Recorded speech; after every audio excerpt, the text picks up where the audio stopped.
La filtration de l'eau est une chose devenue nécessaire devant la qualité douteuse, par exemple, des bouteilles mises à la disposition du public.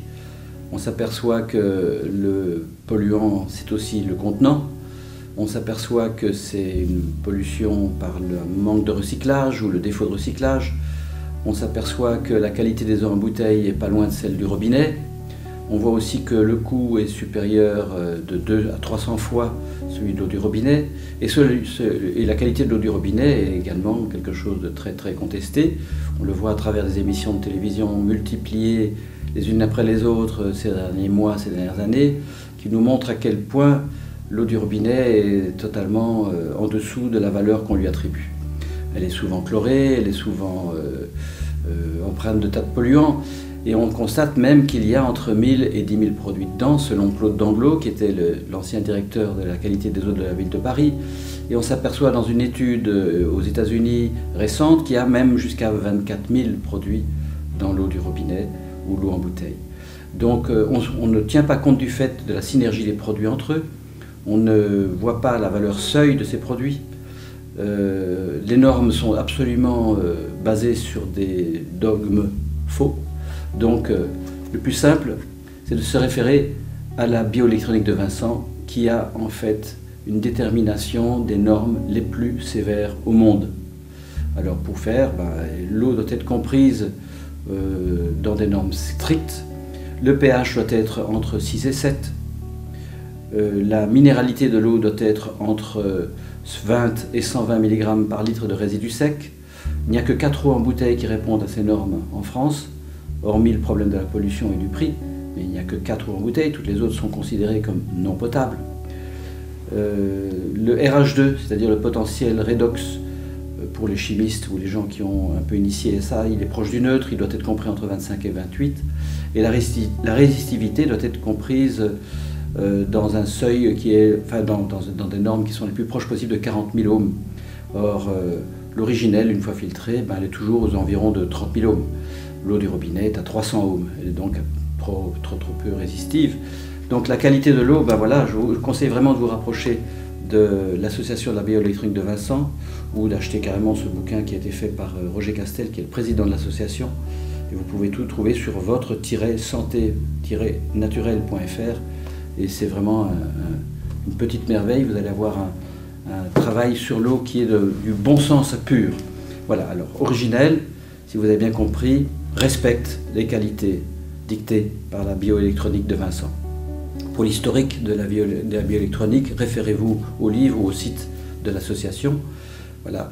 Vous pouvez aussi vous référer à un bouquin fabuleux qui a été fait par Richard Haas, qui s'appelle « Comment purifier et revitaliser votre eau de table ». C'est tout récent, ça coûte 12 €, c'est très abordable. Et c'est un résumé de tout ce qu'il faut faire et ne pas faire avec l'eau du robinet, ou l'eau en bouteille, ou l'eau filtrée.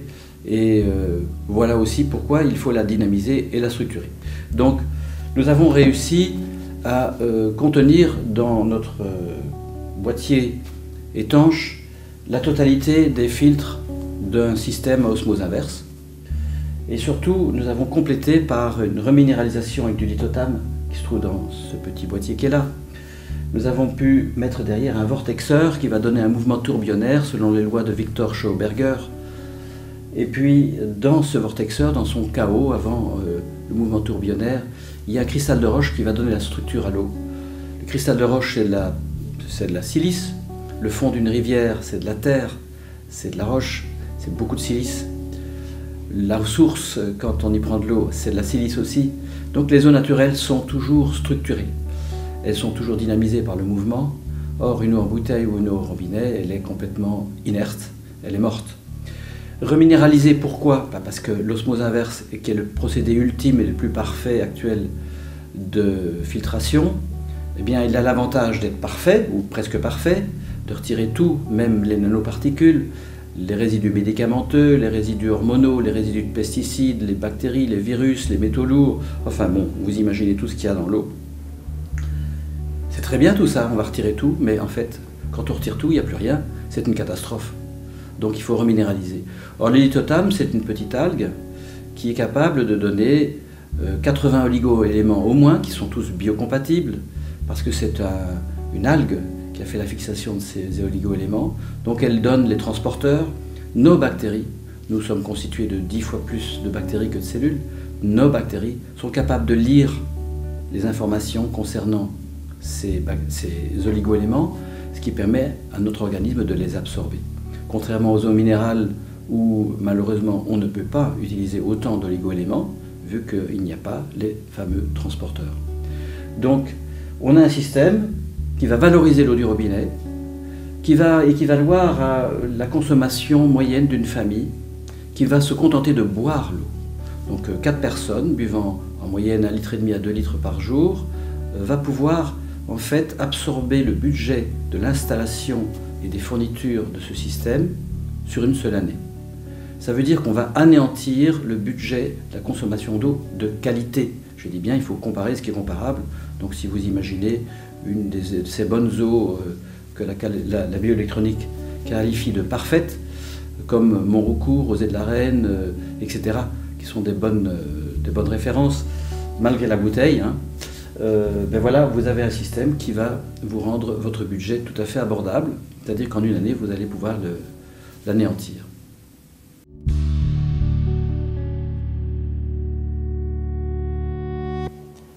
J'ai passé 35 ans à construire des maisons, dont 25 ans consacrés à des maisons les plus écologiques possibles, en fonction des budgets des gens, avec les gens qui construisaient en même temps que nous, donc avec des budgets beaucoup plus réduits que ceux que proposent les professionnels de la branche.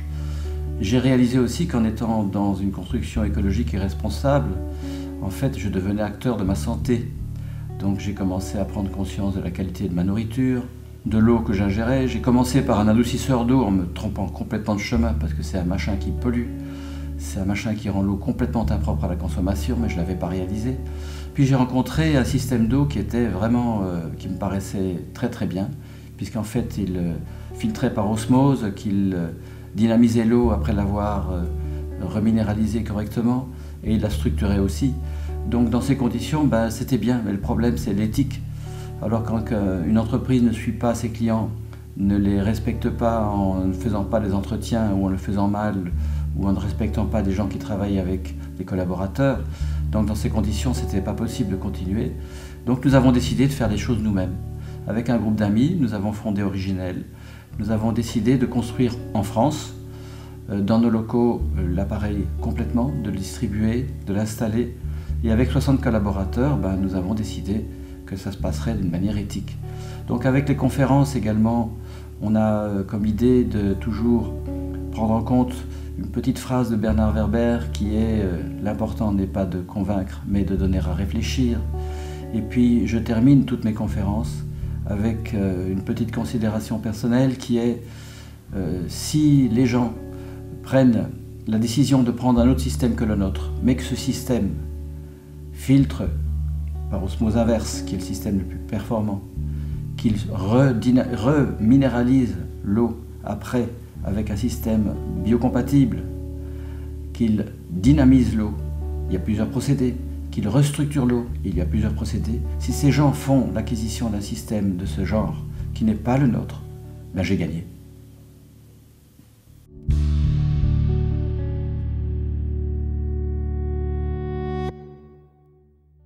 Alors pour nous, un salon, il ne faut pas s'illusionner. Un produit qui coûte 1 480 € installé, ça ne se décide pas sur l'instant, ça ne se décide pas sur un coup de tête.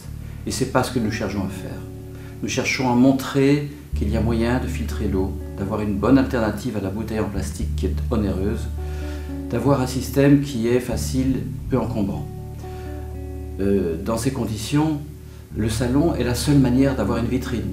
Un site internet, c'est abstrait. Le salon, c'est le contact avec les gens. Des gens nous retrouvent 8, 10 mois, 1 an, parfois même 2 ans, 3 ans après, et nous disent, pour finir, j'ai analysé toutes les choses, j'ai pris conscience, votre système correspond à ce que nous cherchons. Voilà, c'est un système. Et je constate aussi que la conférence est souvent le moyen de répondre aux questions avant même qu'elles se posent. Et c'est un contact excellent avec les gens qui vont réaliser que, dans le fond, on ne raconte pas des histoires, on a des références, on montre pourquoi filtrer, comment filtrer, et les raisons de le faire. Voilà.